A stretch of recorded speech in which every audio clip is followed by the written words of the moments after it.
So, on a more serious note, um, this is not a wire to the fag or wire to the max, but I'd like to point out the amount of influence that Tim Bess had on me before he passed, and the influence he had on this chapter developing.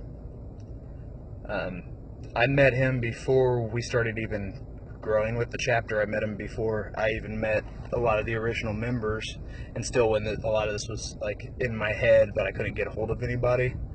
Um, Back when we thought we could just start by just doing a first degree, like we didn't know you even had to meet up with actual Proud Boys to make it official. But anyways, so I would really like to point out to you guys that in the beginning, he's been like since the '80s, he was involved in activism.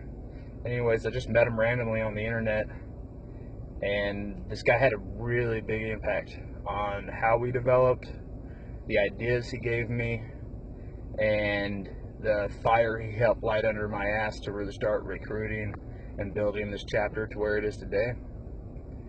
And though he never officially got his first degree, he's definitely a brother to all of us, and it's really sad that he left us so soon. And pretty much if it wasn't for him, we probably would have not even moved into activism and rallies.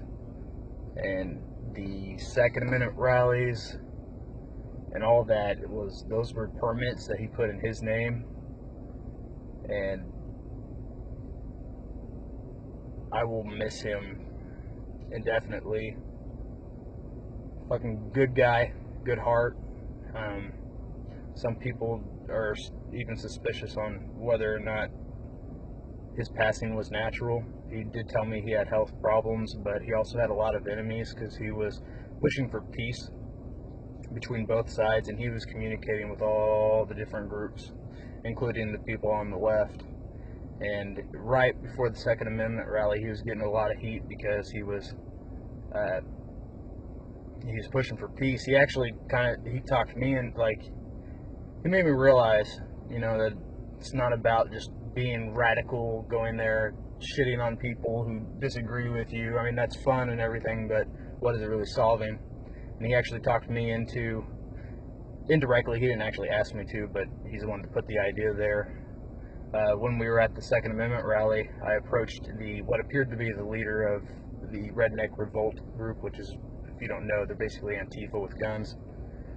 So I approached the leader because of his influence, because Tim was the one who permitted that rally, and he just kept talking about peace and how everyone's got a right to, agree. So anyways, I approached that dude, and I was like, look, man, I know ideologically we completely disagree, and that's fine. I was like, I respect your right to exist. I was like, all we really care about, to be honest, is our right to exist. And that's all we want, That's all we care about. And we just don't want to be cowards about it. So, and what's funny is that dude completely agreed. He's like, I even heard him talking to other people about how he feels like a lot of the radicalization is not even coming from the groups directly, and it's being pushed from higher up.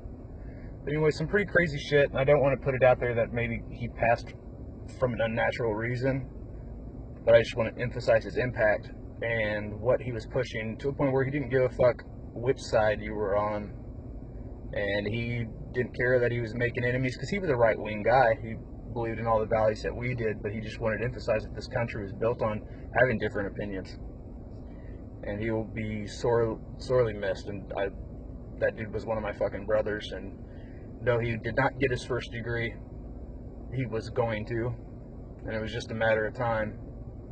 And I'm really glad to know that one of the last few days before he died, he spent his time with some brothers out and got to party with some of our guys out in St. Louis, and I missed it, and I'll regret that for the rest of my life. But last text he ever sent me was basically saying he had a hangover and he really enjoyed spending that party with everybody, and I could tell it really made him feel like he had some brotherhood, because he was getting a lot of shit from everybody else because of him trying to be peaceful.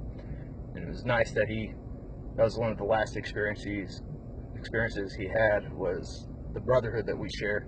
And though we can all disagree on different things, I even know a few Proud Boys that don't care about Trump, and and we all have different beliefs. But what it really, really, truly fucking comes down to is this country and the Constitution, and us recognizing that it's okay to have different opinions.